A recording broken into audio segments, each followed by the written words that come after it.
Good evening, visitors. Welcome to the Australian War Memorial's Last Post ceremony. My name is Emily Hiles, and joining us today from the Royal Australian Navy is Commander Ian Napthali. We warmly welcome the family of Private Herbert Edwin Macbeth, whose story will be told shortly. We welcome the veterans who have served, those that are still serving, and the families that love and support them. We acknowledge the members of RSL and Services Club Association, RSL Victoria, and RSL Queensland who are watching the broadcast of this ceremony across Australia. During this evening's ceremony, wreaths will be laid at the base of the Pool of Reflection by family, visitors to the memorial, and Australian War Memorial visiting RAF Fellow Wing Commander Michael Garside. If you're able, please stand and join in singing the National Anthem.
The Australian War Memorial was the vision of Charles Bean, Australia's First World War official historian. Bean landed with the Australian troops on Gallipoli and stayed with them at the front through to the end of the war. The idea of this national memorial and museum came to him at Pozières, France, in the depths of the bloody fighting of 1916. Bean's idea was that this would be a place where family and friends could mourn loved ones buried in faraway places. It would also be a place that could help all Australians understand what these men and women had endured and what they had done for us. Bean's vision, to which we remain true, is best expressed as inscribed in the entrance to the memorial's galleries. Here is their spirit in the heart of the land they loved, and here we guard the record which they themselves made. Tonight, we will read the story behind just one of those on the Roll of Honour, which lists the names of more than 102,000 men and women who have given their lives for us in war and on operations for more than a century. But first, we present a lament, Flowers of the Forest. Wreaths or floral tributes will now be laid at the base of the Pool of Reflection.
Today we remember and pay tribute to Private Herbert Edwin Macbeth. Herbert Macbeth was born in May 1884 in the Sydney suburb of Paddington, one of 10 children born to boat builder William Macbeth and his wife Louisa. He received his education at the nearby Summerhill Public School and later served in the militia. At the outbreak of war in 1914, he was working as a builder in Sydney. Macbeth enlisted in the Australian Imperial Force on the 4th of March 1916. He was assigned to the 1st Australian Machine Gun Company and began a short period of training in Australia. On the 16th of August 1916, he embarked with the 3rd Reinforcements from Sydney on board the troop ship Orontes. Private Macbeth arrived in England in early October 1916. He was initially sent to Tidworth Camp for further training and then on to camp at Grantham. Later that month, he was granted 4 days' leave, which he spent in London. He was briefly promoted to corporal in November, but reverted to private ahead of his embarkation to the front. Macbeth joined his unit on the 20th of February 1917 in the Somme region of France. At this point in time, a major development had taken place on the Somme. The Germans had begun abandoning their positions and pulling back several miles to the much stronger Hindenburg Line. After more than 2 years of stalemate, the Allies were on the move. Pursuing their enemy as they fell back, as part of a heavy machine gun company, Macbeth and his comrades were responsible for covering the infantry with supporting fire as they advanced on enemy rearguards nearing the Hindenburg Line. At about midnight on the 5th of April 1917, Macbeth left the front lines on fatigue duty to carry ammunition supplies to the line near the French village of Douarnenez. Returning to take a second load of ammunition, a 5.9-inch shell landed in his path and exploded. A piece of shrapnel hit him in the neck, killing him instantly. His comrades buried him behind the village 4 days later, marking the place with a rifle and hat with his name on a piece of paper. Macbeth's family received several conflicting reports of his fate. A family friend wrote to the Red Cross asking for more definite information. "I'm taking the liberty of writing to ask you for help in getting some information concerning a friend of mine," she wrote. "Something tells me to write to you, as though you have every reason to believe he is dead. I am not satisfied to accept that, and for the sake of his mother and family also, who are also quite crushed, I am trying to find out all I can."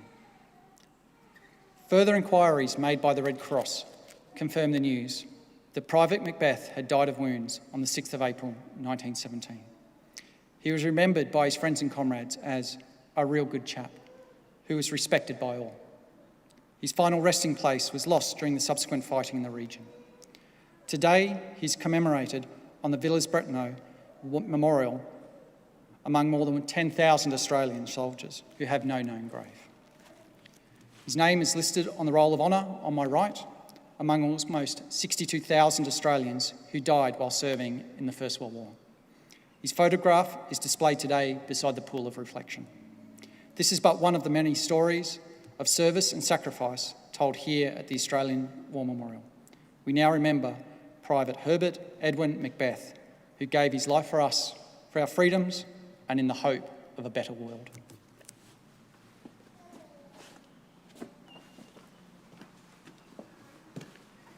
Please stand for the reading of the Ode and the sounding of the last post.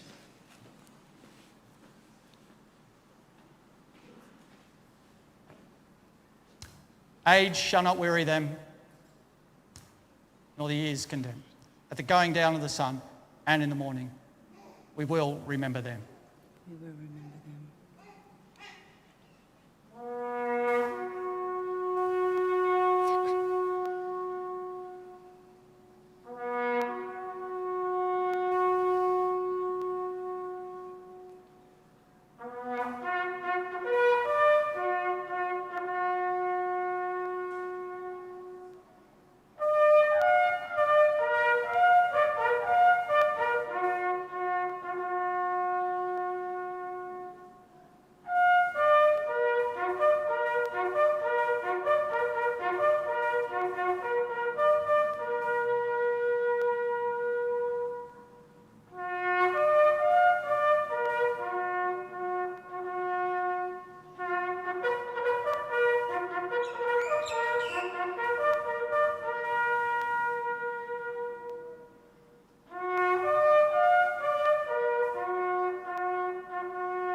lest we forget.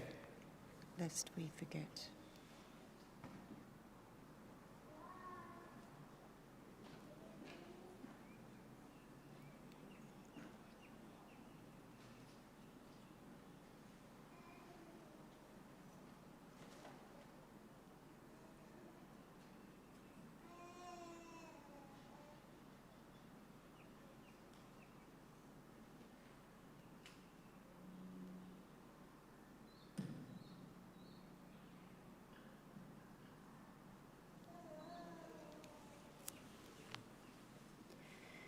We leave you this evening with the words of the memorial's founder, Charles Bean.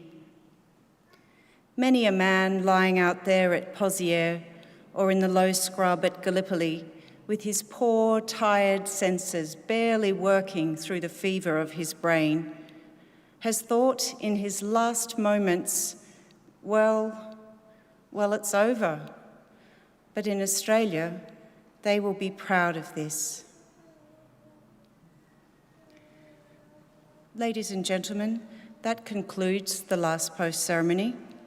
On behalf of the Director and staff, thank you for visiting the Australian War Memorial today and for your continued support of the Memorial's development project.